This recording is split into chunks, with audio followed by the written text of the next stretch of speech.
के तहत रिझाने की कोशिश तेज हो गई है। अब राज्य के किसानों का 2 लाख रुपए तक कर्ज माफी का फैसला कृषि विभाग ने लिया है। बीजेपी ने राज्य सरकार के इस दांव पर सवाल उठाते हुए कहा कि 4.5 साल तक किसानों को ठगने के बाद अब राज्य सरकार फिर एक बार किसानों को नया सपना दिखाने में जुट गई है। ये रिपोर्ट देखिए। जेएमएम का मेगा चुनावी प्लान,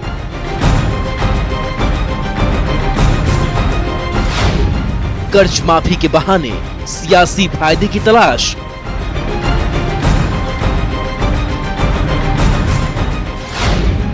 ये है किसानों को साधने की तैयारी।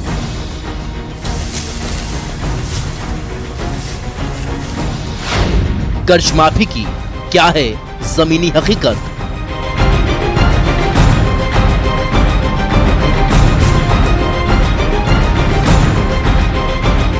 किसानों की कर्ज माफी सहारे 2019 के विधानसभा चुनाव में जीत का स्वाद चख चुकी जेएमएम, कांग्रेस और आरजेडी गठबंधन ने एक बार फिर उसी मुद्दे के सहारे सियासी जंग फतह करना चाहती है।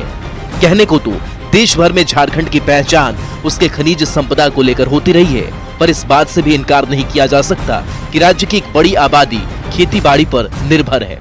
यही वजह है कि किसानों की कर्ज माफी के नाम पर इस प्रदेश में भी खूब राजनीति देखने को मिल रही है। विधानसभा चुनाव के पहले एक बार फिर 2 लाख तक की कर्ज माफी की घोषणा की गई है। कृषि मंत्री बादल पत्रलेख का दावा राज्य के 1,91,000 किसानों को लाभ पहुंचाने का है। किसान कर्ज माफी की जमीनी हकीकत, 2 लाख तक के कर्ज माफी का था ऐलान। हकीकत 50,000 तक की कर्ज माफी हुई। राज्य में 4,73,000 किसानों का 50,000 रुपए तक का ऋण माफ। राज्य के 9 लाख किसानों का डेटा तैयार किया गया था। 50,000 तक स्टैंडर्ड का किया था, उसको बढ़ाकर 2 लाख तक करने का प्रावधान किया, जिससे इस राज्य के लगभग 1,91,000 किसानों को इसका लाभ निश्चित रूप से मिलने जा रहा है। माफी की योजना सरकार के द्वारा चलाई जा रही है, वो 2 लाख तक होगी और 2 लाख तक लोगों का जो लोन है उसको माफ करने का काम सरकार के द्वारा किया जाएगा। झारखंड के किसान ऋण माफी योजना का लाभ लेने के लिए प्रखंड कार्यालय से लेकर बैंक तक का चक्कर लगाते रहे। ऋण माफी की कागजी प्रक्रिया ने किसानों को खूब ठगाया और खूब रुलाया भी। एनपीए खाताधारी किसानों को इस योजना का लाभ नहीं मिल सका। राज्य की मुख्य विपक्षी दल बीजेपी भी राज्य सरकार के दावों पर सवाल खड़ी कर रही है। 4.5 साल, अभी 5 साल लगभग पूरा होने वाले हैं और इनको चिंता नहीं थी 2 लाख ऋण की।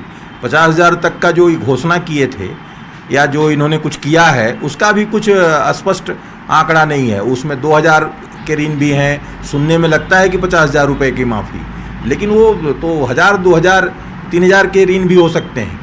ये सरकार केवल और केवल जनता को दिग्भ्रमित कर रही है। ग्रामीण इलाकों में किसानों के लिए राज्य सरकार की ऋण माफी योजना फायदेमंद तो है, बशर्ते इसका लाभ अगर किसानों को मिल सके। एनपीए खाताधारी किसानों को तो इस योजना की सबसे ज्यादा जरूरत है, क्योंकि अगर उनके पास पैसे होते तो फिर उनका नाम एनपीए की सूची में कैसे दर्ज होता। अब देखना होगा कि राज्य सरकार जिस 1,91,000 किसानों को 2 लाख रुपए तक की ऋण माफी का दंभ भर रही है, वो हकीकत में कितने किसानों तक पहुंच पाता है। रांची से न्यूज़ 18 के लिए अविनाश कुमार की रिपोर्ट। झारखंड सरकार में खाली मंत्री पद पर कौन मंत्री बनेगा, इस बात की चर्चा तेज हो गई है। कांग्रेस का कहना है कि इसी हफ्ते नए मंत्री का शपथ ग्रहण होगा। मंत्री पद को लेकर राज्य स्तर पर नाम की चर्चा हो चुकी है और आला कमान को नाम भेज दिया गया है। बता दें कि जेल में बंद आलमगीर आलम के मंत्री पद और विधायक दल के नेता पद से इस्तीफा देने के बाद से ये दोनों पद खाली हैं। मंत्री पद के लिए एक अल्पसंख्यक विधायक रेस में आगे चल रहे हैं, जबकि विधायक दल के नेता के तौर पर ओबीसी और एसटी विधायक के नाम की चर्चा संगठन के अंदर हो रही है। नहीं है, जो बर्थ कांग्रेस कोटे की खाली है वो बहुत जल्द भरा जाएगा, बल्कि इस वीक में, इस सप्ताह में पूरी तरह से तय हो जाएगा कि कौन मंत्री बनने वाले हैं। इस पूरी तरह से दो नई खुशखबरी भी देंगे और ये उम्मीद भी करते हैं कि जो नए मंत्री बनेंगे वो आगे आने वाले 4 महीनों के अंदर में झारखंड की जनता को अच्छी सौगात भी देंगे। सीएम चंपाई सोरेन ने सरायकेला और जमशेदपुर को सौगात दी, करोड़ों की योजनाओं का शिलान्यास और उद्घाटन किया। इस दौरान सीएम ने जनसभा को संबोधित करते हुए सरकार की योजनाओं के बारे में लोगों को जानकारी दी और पिछली बीजेपी सरकार पर हमला भी किया। राशन कार्ड ने रद्द कर दिया था, ये सरकार आने के बाद आप जो जनादेश दिया 2019 में, आज सरकार बनी उसका बाद हरा राशन कार्ड 20 लाख बनाया है, ये भी और उसको बढ़ा के हम लोग 25 लाख करने जा रहा है। इसीलिए तो हम लोग अलग झारखंड राज्य लिया है, ताकि यहाँ का जनता का दिल का दर्द, यहाँ का जनता का भूख का दर्द, यहाँ का जनता का जो भावना है वही अनुकूल में हम लोग योजना बनाएंगे। भारतीय जनता पार्टी जैसा ठगने वाला और झूठ बोलने वाला हमारा सरकार नहीं है। पूरा झारखंड प्रदेश में छात्रवृत्ति को हम लोग बढ़ा दिया, 1 गुना 2 गुना नहीं 3 गुना, सभी समुदाय के लिए किसी प्रकार की भेदभाव नहीं।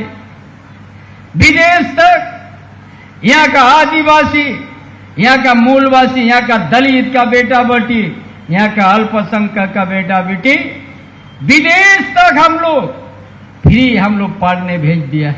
बेरोजगार युवा को चाहे कोई भी छोटा मोटा दुकान हो, व्यवसाय हो, उसको हम लोग 25 लाख में 40% हम लोग छूट देते हैं, सब्सिडी देते हैं।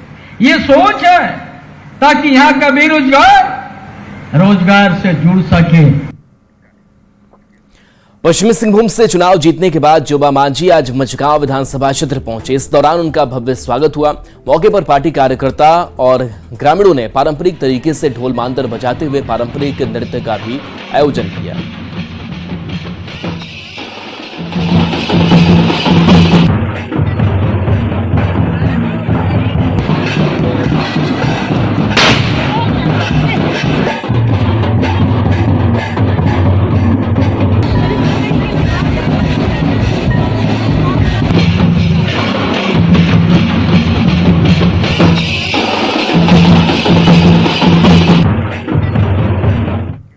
राज्यसभा सदस्य और झारखंड बीजेपी के प्रदेश महामंत्री आदित्य साहू पाकुड़ के अमड़ापाड़ा पहुंचे। बीजेपी कार्यकर्ताओं के साथ बैठक कर राजमहल लोकसभा सीट पर हुई हार की समीक्षा की और आने वाले विधानसभा चुनाव की तैयारी में जुट जाने के निर्देश दिए। बारी बारी से मिलेंगे, सिनातान के चल रहे राम हो जाए, एक बार जरूर उसके पीठ पे हाथ। तो कुल मिला के हम सब लोग एक एक आदमी से मिलेंगे, सिनातान के चल रहे राम हम लोग तय करेंगे। कुल मिला के हमें एक ही बात आ, एक एक आदमी से मिलेंगे, बारी बारी से मिलेंगे। सिनातान के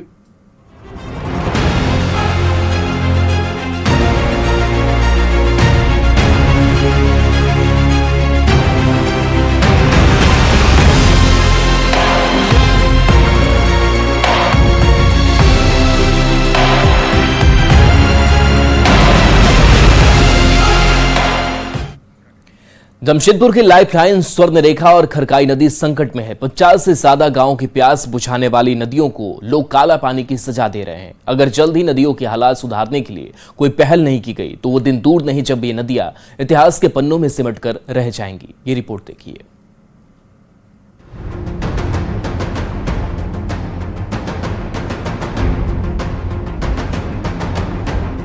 काला पानी और आसपास गंदगी का अंबार।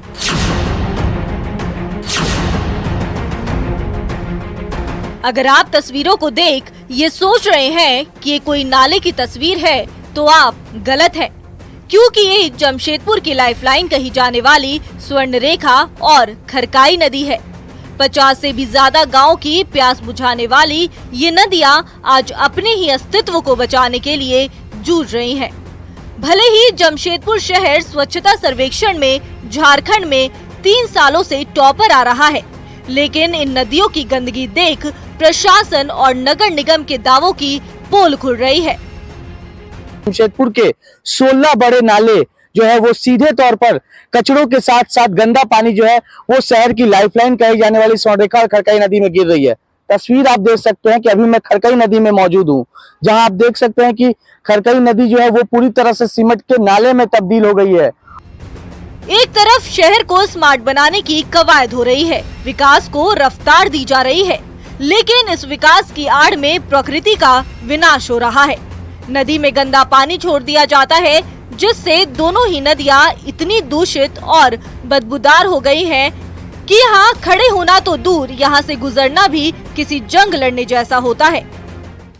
अभी मैं जमशेदपुर के स्वर्णरेखा नदी की तस्वीर दिखा रहा हूं और आप देख सकते हैं कि किस तरह स्वर्णरेखा नदी में भी जो शहर के बड़े बड़े नालियों का पानी है, बिना किसी तरह का ट्रीटमेंट किए हुए सीधे तौर पर नली का पानी जो है वो नदी में आकर गिर रहा है। और देख सकते हैं ये तस्वीर इस नदी से जमशेदपुर शहर के साथ साथ 40 से 50 गांव के लोग इस पानी का पीने का उपयोग करते हैं। जमशेदपुर की लाइफलाइन आज लोगों के लिए बीमारियों का घर भी बन गई है।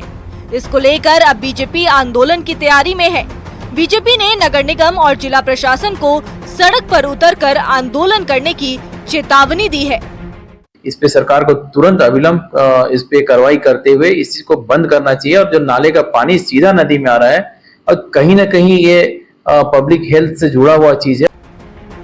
जमशेदपुर नगर निगम के अधिकारियों का दावा है कि जल्द ही करोड़ों की योजना के जरिए नदियों को साफ किया जाएगा और इस समस्या से निजात मिल जाएगी। लेकिन सवाल ये है कि आखिर ये योजना धरातल पर कब आएगी, क्योंकि अगर जल्द कोई कदम नहीं उठाया गया तो वो दिन दूर नहीं जब ये नदियां इतिहास के पन्नों में सिमट कर रह जाएंगी। जमशेदपुर से आशीष तिवारी के साथ न्यूज़ 18।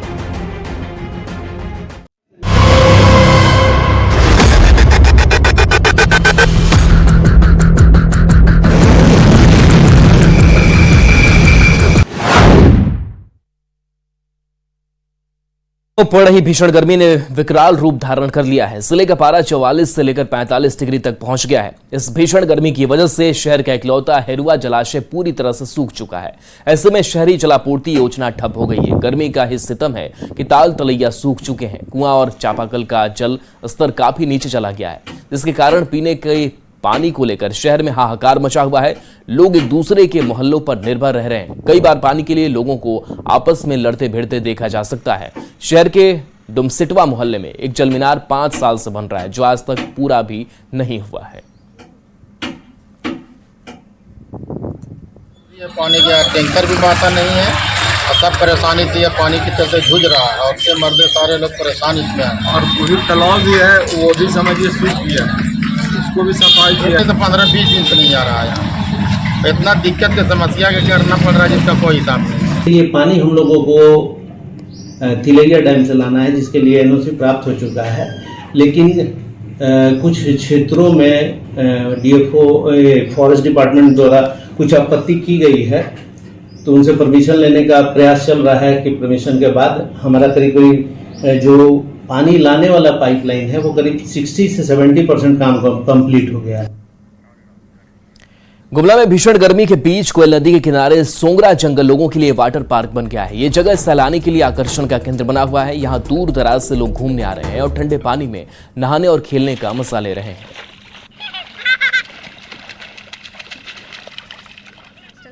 छुट्टी में नानी के यहाँ आए थे तो मामा लोग के साथ आज घूमने आए सोंगरा जंगल। यहाँ पे नदी है, बहुत मज़ा आया। यहाँ पे नदी में नहाए, एकदम वाटर पार्क जैसा फील हुआ।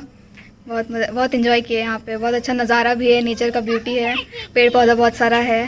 सोंगरा जंगल के पास कोयल नदी के पास एक खूबसूरत नज़ारा है, जिसे एक यहाँ का नेचुरल वाटर पार्क माना जाता है। यहाँ पर लोग ठंडे के दिनों में जहाँ पिकनिक मनाने आते हैं, वहाँ गर्मी के दिनों में यहाँ पर नदियों में नहाने घूमने का लुत्फ उठाने के लिए भी काफ़ी लोग आते हैं। यहाँ का जो नेचुरल नज़ारा है, यहाँ बगल में जंगल है, साथ साथ सोंगरा का जो पहाड़ है उसकी खूबसूरती देखने के साथ साथ यहाँ के जो नदी है उसके ठंडे पानी में, साफ पानी में जो नहाने और खेलने का जो मज़ा ले सकते हैं, उसका लुत्फ उठाने के लिए लोग दूर दूर से आते हैं। Dhanbad golf ground Randhir Verma stadium में झारखंड राज्य मनरेगा कर्मियों ने स्थायीकरण को लेकर बैठक की। जिले के अलग अलग प्रखंड के मनरेगा कर्मी बैठक में शामिल हुए। मनरेगा कर्मियों ने स्थायीकरण करने की मांग करते हुए कहा, सरकार ने उन्हें छलने का काम किया है। अगर हमारी मांगे पूरी नहीं होती है तो हम प्रदर्शन करेंगे।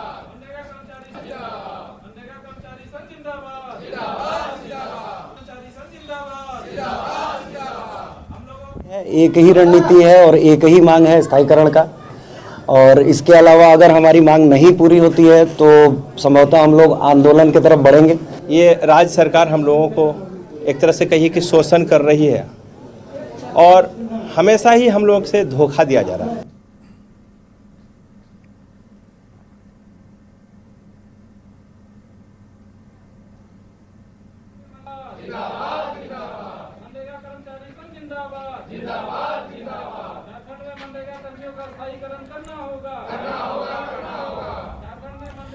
खबर धनबाद से, जहां मजदूर की मौत के मामले में महाराष्ट्र सरकार ने मृतक के परिवार को अब तक मुआवजा नहीं दिया है। बता दें कि 25 मई को महाराष्ट्र के ठाणे जिले में स्थित एक केमिकल फैक्ट्री में धमाके के बाद लगी आग में 7 लोग की जलकर मौत हो गई, जिसमें धनबाद के मनीष दास की भी मौत हो गई थी। परिवार का कहना है कि अब तक हमारी कोई मदद नहीं की गई है। मृतक मजदूर के पिता ने मदद की गुहार लगाई है।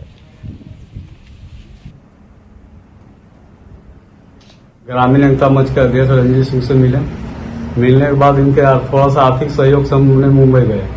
मुंबई में जाकर छानबीन किए, वहाँ पर मेरा DNA टेस्ट लिया गया, मेरे लड़का की बॉडी दी गई, वहाँ दाह संस्कार करके मैं यहाँ लौटा हूँ। अभी तक किसी प्रकार का कोई जनप्रतिनिधि या कोई संस्था का लोग नहीं पहुँचे हैं। जो भी है मदद हमको ग्रामीण एकता मंच से ही मिल रहा है। कंपनी के तरफ से अभी कोई मुआवजा नहीं मिला है। महाराज साहब की घोषणा हुई है कि 5 लाख रुपया मुआवजा दिया जाएगा, लेकिन वो कागज पे चल रहे हैं। अभी ये फिर जाएंगे अपने पुत्र का काम क्रिया करने के बाद वहां से डेथ सर्टिफिकेट प्राप्त करेंगे। क्या प्रोसेस है? ये प्रोसेस झारखंड सरकार को अपने द्वारा करनी चाहिए थी। खबर धनबाद से, जहां पीएम मोदी के लिए झरिया की सानिया नाम की छात्रा ने एक तस्वीर बनाई है। सानिया ने धागे से प्रधानमंत्री नरेंद्र मोदी की चित्र बनाई है। सानिया ने बताया कि 3 mm का माइक्रेम से ये चित्र बनाया गया है। 7 किलो सफेद धागा का इस्तेमाल और 5 किलो काला धागा का इस्तेमाल हुआ है।